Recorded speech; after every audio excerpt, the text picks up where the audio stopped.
ধন্যবাদ নাফিসা আপনাকে। চট্টগ্রাম মেডিকেলে কিন্তু আমরা দেখতে পাচ্ছি শিশুদের সবচেয়ে বেশি শিশুরা আক্রান্ত হয়ে এখানে ভর্তি হচ্ছে। চট্টগ্রাম মেডিকেলের চাপ বেড়েছে রোগীদের, অন্যান্য বয়সে যারা আছে তাদেরও কিন্তু অনেক রোগীর চাপ বেড়েছে।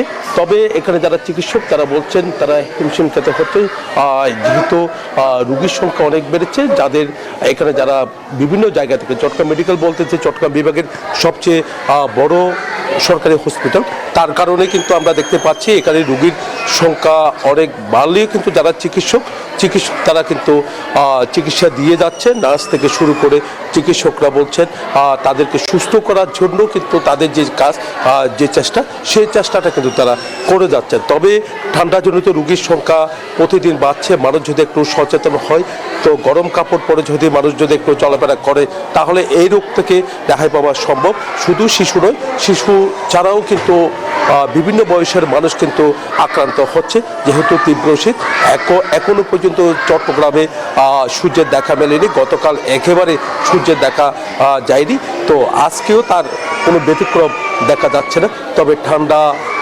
খাবও কিন্তু আমরা দেখতে পাচ্ছি চট্টগ্রামের মানুষ। তো সবচেয়ে বেশি আক্রান্ত হচ্ছে গ্রাম অঞ্চলে, যেহেতু গ্রামে সবচেয়ে বেশি শীত অনুভূত হচ্ছে, তার কারণে কিন্তু সেখান থেকে আক্রান্ত হয়ে চট্টগ্রাম মেডিকেলে ভর্তি হচ্ছে। এখানে যারা রোগীর পাশাপাশি রোগীর স্বজন যারা আছেন তারা বলছেন যে এখানে প্রতিদিন কিন্তু আসলে এখানে তাদের চট্টগ্রাম মেডিকেল সহ বিভিন্ন জায়গায় তাদের ছুটাছুটি করতে হচ্ছে বলে আমাদেরকে জানিয়েছেন। যেহেতু এখানে চিকিৎসক যারা আছেন তারা যেমনটা জানিয়েছেন যে তাদের সুস্থ করার জন্য তারা চেষ্টা করছেন। এই ছিল আমার এখানকার সর্বশেষ। ফিরে যাচ্ছে স্টুডিওতে নাফিসার কাছে। নয়ন, আপনাকে ধন্যবাদ।